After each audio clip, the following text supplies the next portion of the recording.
Your profit and loss statement is like a health checkup for your business.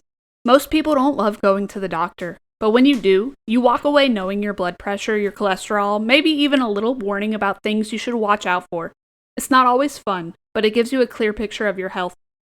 Your profit and loss statement, often called the P&L, is the same thing for your business. It's your financial health checkup. It shows what's coming in, what's going out, and what's left at the end. But here's the problem. Most small business owners never really look at it.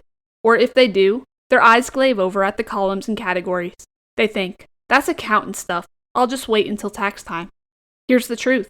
If you're only looking at your profit and loss once a year, when your tax pro hands it to you, you're missing out on one of the most powerful decision-making tools you have. Let's be real. The P&L can look intimidating at first glance.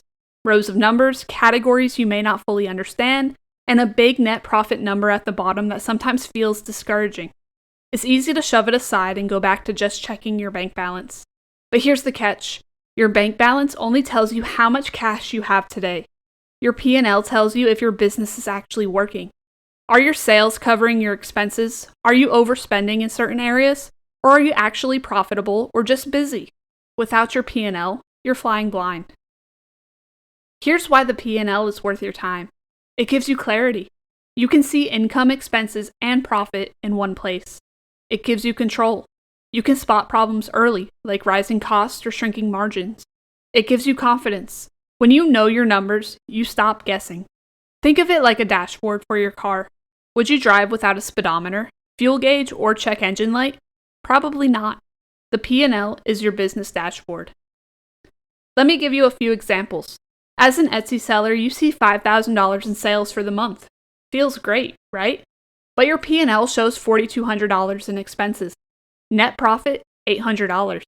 Suddenly, you realize you're basically working for minimum wage. That's a pricing problem you wouldn't have seen without your P&L. As a food vendor, you're busy every weekend at events. Sales are steady, but your P&L shows food costs eating up to 60% of your revenue. Without the P&L, you think business is booming. With it, you realize your margins are too thin. As a tradesperson, you landed 3 big jobs in one quarter. Your bank account looks flush, but your P&L reveals high subcontractor costs and tool purchases. Net profit is far lower than you thought. Now you know to adjust bids for next time. This is the power of the P&L. It cuts through assumption and shows reality. Here's what I want you to take away. You don't need to be an accountant to read your P&L. You just need to see it for what it is, a health checkup. It's not about every detail. It's about the big picture. Does income exceed expenses? Are you profitable? Where's the money going? That's it. Once you see it that way, the intimidation factor disappears. In this episode, we're going to break down the P&L in plain English. First, we'll walk through the top-line income, what those numbers mean, and how to avoid common mistakes. Then we'll dig into expenses, how to read the categories, and what red flags to watch for. We'll explore net profit, the famous bottom line, and why it's not the same as cash in the bank.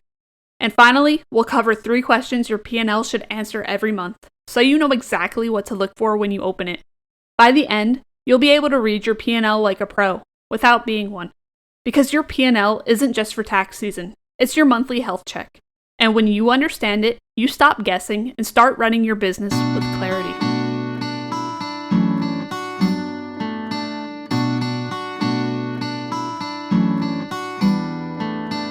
When you open your profit and loss statement, the very first thing you see is the top line, income. This is where it all begins. Your business can't survive without money coming in, and the P&L shows you exactly how much flowed through the door in a given period. But here's the trap. Not all income is created equal. Misunderstanding this section can make your business look healthier or weaker than it really is. Let's break it down so you know exactly what you're looking at. On your P&L, income, sometimes called revenue or sales, represents the total money earned from your business activities. That's not just sales. It may also include service fees you charge, online sales through platforms like Etsy, Shopify, or Square, event sales such as markets, fairs, or pop-ups, and refunds or discounts, which reduce income. The P&L doesn't care whether customers paid in cash, card, or through a platform. If you earned it, it's income. Gross sales versus net sales. This is one of the biggest misunderstandings for small business owners. Gross sales equal the total before deductions. For example, you sold $1,000 worth of products on Etsy. Your net sales equal what's left after platform fees, discounts, or refunds. For example, Etsy deposits $920 after taking $80 in fees. Which numbers should you record? Both matter. Gross sales shows what you actually sold. Fees should be recorded separately as expenses. If you only record deposits, you understate sales and bury fees where they don't belong. That makes your P&L misleading. Why does recording gross sales matter? Let's look at two scenarios. Scenario A, only recording deposits. You see $920 in income for the month. Looks fine until tax time, when you can't explain where the missing $80 went. Scenario B, recording gross sales plus fees separately. You see $1,000 in sales and $80 in fees. Now you can understand true revenue, track fees over time, and make smarter pricing decisions to see if fees are eating your margins. That's the pro move. Record gross, not just net. And here's some common mistakes with income. Number 1, double counting, logging gross sales and then also logging the net deposit as income. That inflates revenue. Number 2, ignoring fees, treating platform or credit card fees as just less income. They're expenses and they need to be tracked. Number 3, mixing personal and business, depositing personal money into your business account and calling it income. That's an owner contribution, not revenue. And number 4, not separating sales channels. Lumping Etsy, in-person, and wholesale sales together makes it hard to see which is performing best. Let's take a look at some real-life examples. As an Etsy seller, you have gross sales of $5,000, Etsy fees of $600, and a net deposit of $4,400. On your P&L, you should record $5,000 as income, $600 as fees, or an expense, leaving a net profit calculation later. As a food vendor, you have event sales of $2,500 in one weekend, credit card processor fees of $75, and a net deposit of $2,425. Your P&L should show $2,500 income, $75 fees. Otherwise, you'll never know how much those processors are costing you. And as a tradesperson, you have contract income of $8,000 for a job. The customer pays in 2 installments, $4,000 each. Your P&L should reflect the $8,000 earned, not just the deposits separately. This keeps revenue tied to the project, not payment timing. So how do I read that top line? When you look at income on your P&L, ask yourself, does this represent everything I earn? Make sure gross sales are captured, not just deposits. Do I understand where it came from? Can you separate Etsy versus in-person versus wholesale sales? And am I catching trends? Is income going up, down, or staying flat month to month? The top line isn't just a number, it's a story. And why is it called the top line? Fun fact, income is referred to as the top line because it literally appears at the top of your profit and loss statement. Net profit, the famous bottom line, is what's left after expenses. That's why business advice often says, focus on your top line and your bottom line. Top line shows growth potential. Bottom line shows actual profitability. So let's give some practical tips. Track by month. Don't just look at annual totals. Monthly tracking shows seasonality and trends. Match to platforms. Compare P&L income with Etsy or Square reports to catch errors. And reconcile regularly. Tie income to the bank deposits to ensure accuracy. So to wrap up this section, your top line, income, is where your P&L story begins. But don't let it trick you. Always record gross sales, separate fees as expenses, and watch for trends by channel. Because income isn't just money in. It's the measure of your business's reach, demand, and potential. Up next, we'll move down the statement to expenses, the part of the P&L that tells you where your money is going and whether your business model is actually sustainable.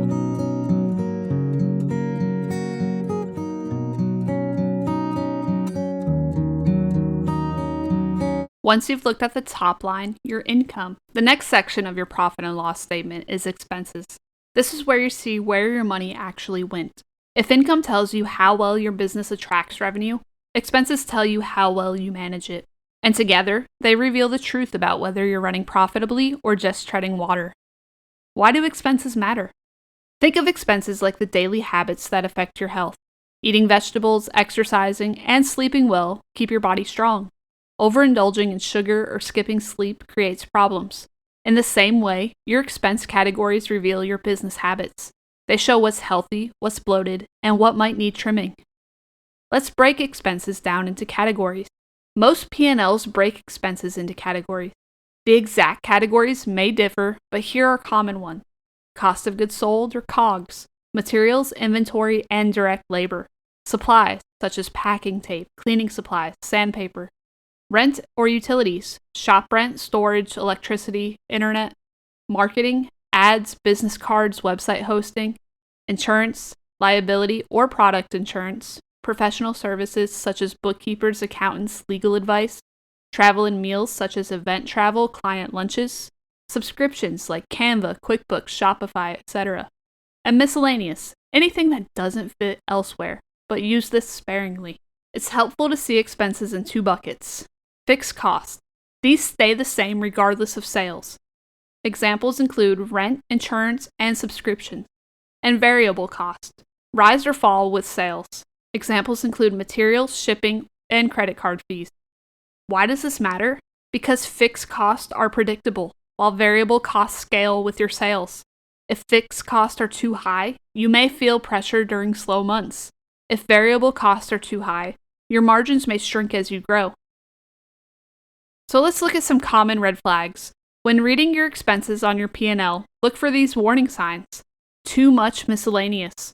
If half your spending is under miscellaneous, you're hiding patterns. Break it down. Personal expenses creeping in. Buying groceries or clothes on the business card muddies the water. Keep personal and business expenses separate. High subscription creep. $10, $20 subscriptions add up. Your P&L reveals if you're bleeding money on forgotten tools. And marketing black holes. If ad spend goes up, but sales don't, that's a problem. The P&L makes it visible. Let's take a look at some real-life examples. You have COGS of $2,500 in fabric and beads, supplies of $150 in packing tape and shipping labels, marketing is $300 in Etsy ads, and for subscriptions you have $50 in Canva and $29 for Shopify. The P&L shows where money goes beyond materials. Ads and subscriptions can creep up if you're not watching. As a food vendor, you have cost of goods sold of $4,000 in meat and produce. Supplies, $200 in napkins, disposable containers. Car and truck of $500 in gas for the truck. And insurance of $100 for monthly liability insurance. The P&L shows the true cost of operating events, not just food, but all the extras. And as a tradesperson, you have cost of goods sold of $3,500 in lumber and nails. You have tools and supplies of $600 in sandpaper and small tools, car and truck of $400 in truck fuel, and professional service of $250 for bookkeeping help. The P&L shows that the tools and fuel add up, cost many overlook. So how do I read the story my expenses tell? When you review your expenses, ask, does this match my income? If you made $5,000 but spent $4,900, that's unsustainable. Am I overspending in any category?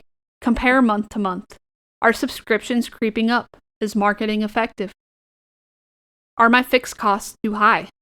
High fixed costs create risk during slow months. Can I cut or renegotiate? Sometimes trimming $50 a month in subscriptions is easier than chasing $50 more in sales. So how do I use ratios? One way the pros read expenses is through ratios. Your cost of goods sold percentage is the cost of goods sold divided by sales. For example, $2,000 divided by $5,000 equals 40%. This tells you how much revenue goes directly to making products.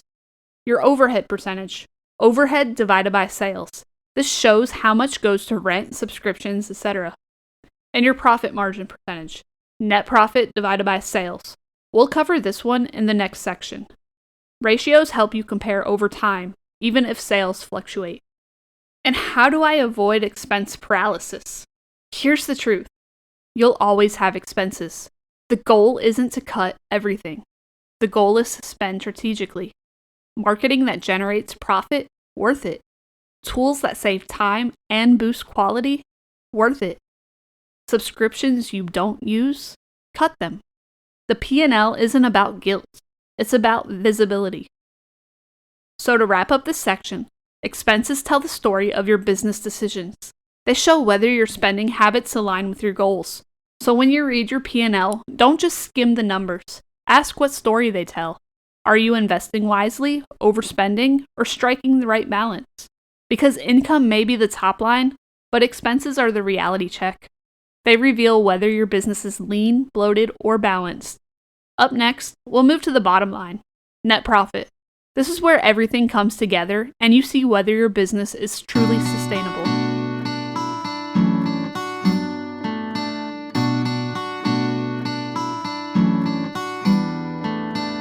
You've looked at the top line, income. You've dug into the middle, expenses. Now it's time for the number everyone skips to, net profit. Net profit is often called the bottom line because it literally sits at the bottom of your profit and loss statement. It's what's left after subtracting expenses from income. But here's the catch. Net profit just isn't cash in the bank.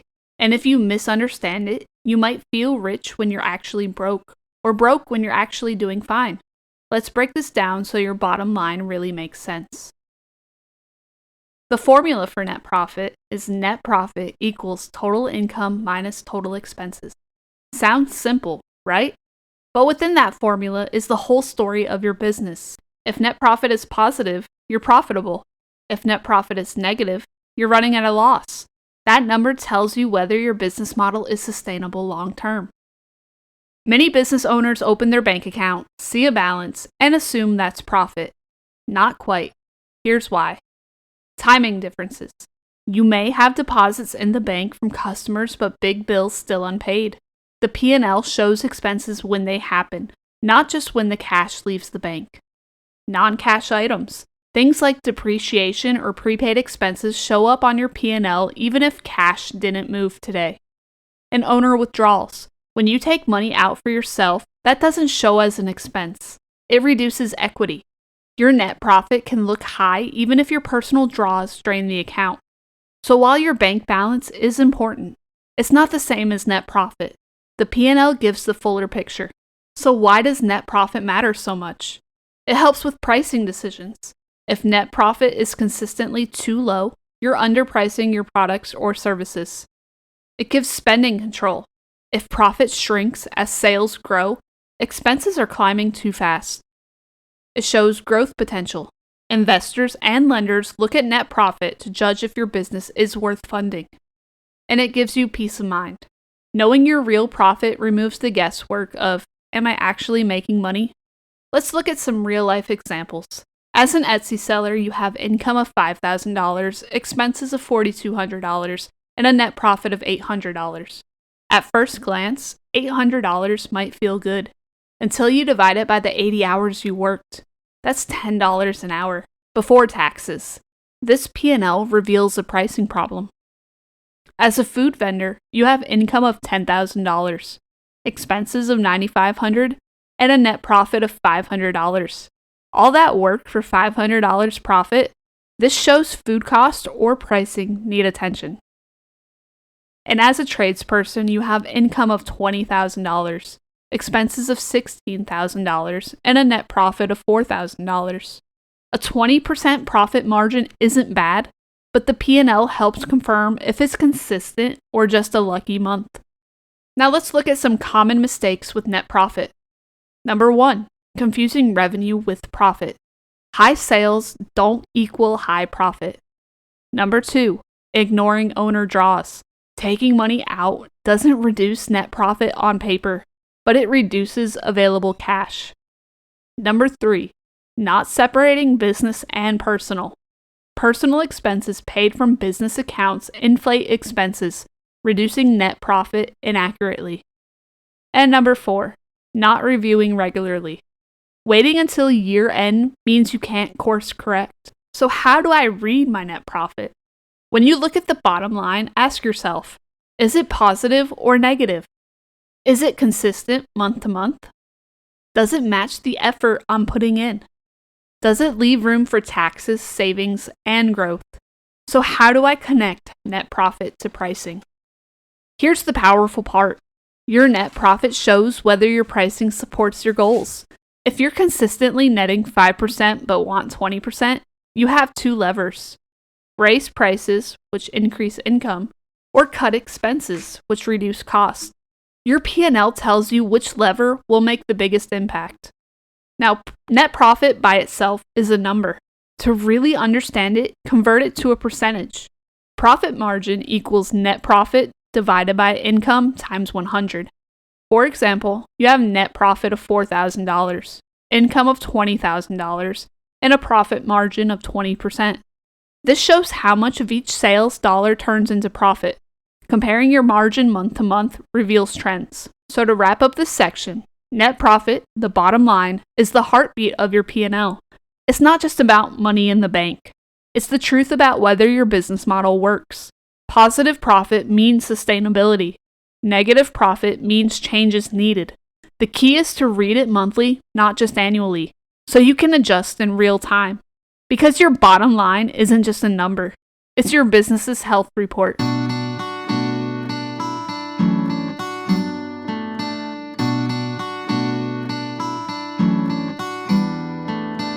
By now you know the structure of a profit and loss statement. Income at the top, expenses in the middle, and net profit at the bottom. But here's the thing. Just knowing what those numbers are isn't enough. The real power of the P&L comes from asking the right questions. Every month, your P&L should answer at least 3. If it doesn't, you're not using it to its full potential. Question number 1. Am I making money? This is the most basic question, but it's one too many business owners skip. Your P&L answers it in 2 ways. 1. Net profit, dollar amount. Did you bring in more income than you spent? And 2. Profit margin, percentage. How much of each sales dollar turns into profit? Why does this matter? A positive profit number means your business is sustainable. A negative profit number means you're funding your business out of pocket. A low profit margin, say under 10%, suggests your pricing may not cover your true cost. For example, as an Etsy seller, your income is $5,000, your expenses are $4,500, and your net profit is $500, or a 10% margin. Yes, you're making money, but is $500 enough to cover your time, taxes, and growth? The P&L forces you to face that question. As a food vendor, you have income of $8,000, expenses of $7,900, and a net profit of $100, a 1.25% margin. Technically, you're making money, but barely. The P&L shows you're working hard for very little return. Without it, you might not realize how thin margins are. Question number 2. Where is my money going? It's not enough to know whether you made money. You also need to know where the money went. This is where expense categories matter. Look at each line and ask, are costs rising or falling? Do they match the value they bring? Are there areas I can cut without hurting sales? Why does this matter? You may be overspending on subscriptions you don't use. Marketing spend may not be bringing in results, and travel or supply costs may be creeping higher than expected. For example, as a tradesperson, you have income of $15,000. Your expenses include $6,000 in material, $3,000 in subcontractors, $2,000 in fuel and travel, $500 insurance, and $3,000 of other overhead. Your net profit is $500. Here the P&L shows that subcontractor costs are eating up 20% of income. Maybe it's time to adjust bids or bring some work back in-house. For example, as an Etsy seller, you have income of $4,000. Your expenses are $2,000 in materials, $600 in Etsy fees, $400 in ads, $300 in shipping, and $500 in miscellaneous. Your net profit is $200. The P&L reveals that ads are costing nearly as much as net profit. That's a red flag worth investigating. And question number 3, can I afford to grow? This is the forward-looking question. Growth takes money. Whether it's buying more materials, upgrading equipment, or paying for bigger event booths, your P&L helps you decide if you can handle it. How to read it? Look at net profit and cash reserves together and ask, is profit consistent month to month? Do I have enough cushion to reinvest? Would adding expenses now put me in the red? For example, as a food vendor, your net profit is $1,500 a month for 3 months straight. Your fixed costs are $1,200 a month. This shows stable profit beyond fixed costs. You may be ready to invest in a bigger booth or new equipment. And as a tradesperson, you have net profit of $3,000 one month, negative $500 the next, and $1,200 the next. This inconsistency suggests you need to stabilize before scaling. The P&L gives you that insight. And if you want to go further, here are 2 more advanced questions your P&L can answer. Am I seasonal? Compare month-to-month income. Spikes may mean you need to save during high months to cover slow months. And am I reinvesting enough? If profit is healthy, but you're not reinvesting, growth may stall. So how do I turn these answers into action? The goal isn't just to ask these questions, it's to act on them. If the answer to, am I making money, is no, review your pricing and expenses. If the answer to, where's my money going, reveals waste, cut or renegotiate what you can. If the answer to, can I afford to grow, is uncleared, build a cushion before investing. So to wrap up this section, a profit and loss statement isn't about numbers for numbers' sake. It's about clarity. Every month, ask these 3 questions.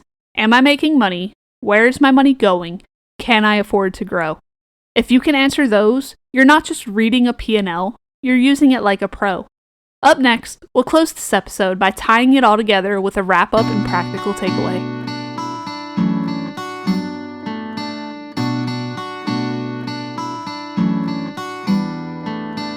We started this episode with the idea that your profit and loss statement is like a health checkup for your business.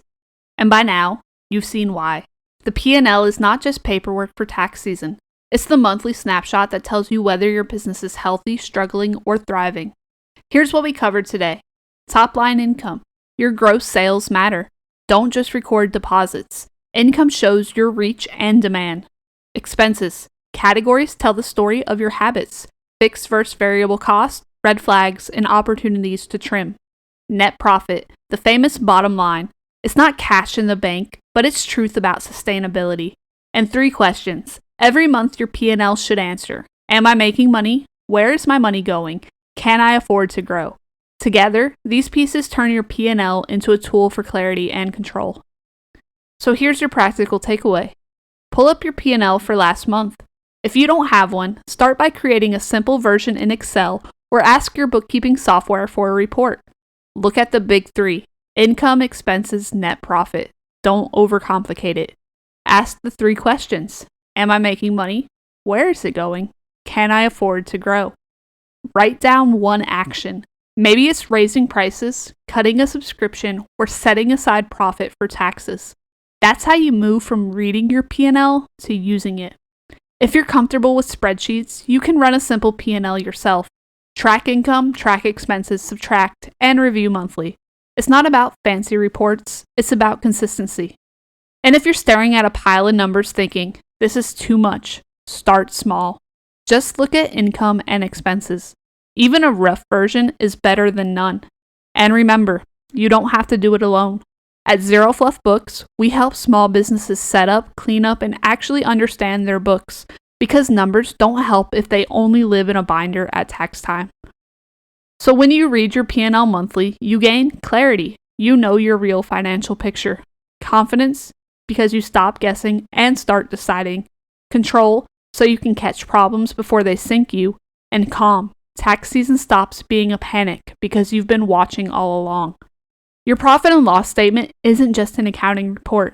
It's a conversation with your business. It tells you where you've been, where you are, and what needs to change for the future. So don't wait for tax time. Read your P&L monthly. Ask the right questions. Take small actions. Because your bottom line doesn't just tell you what happened, it guides what happens next.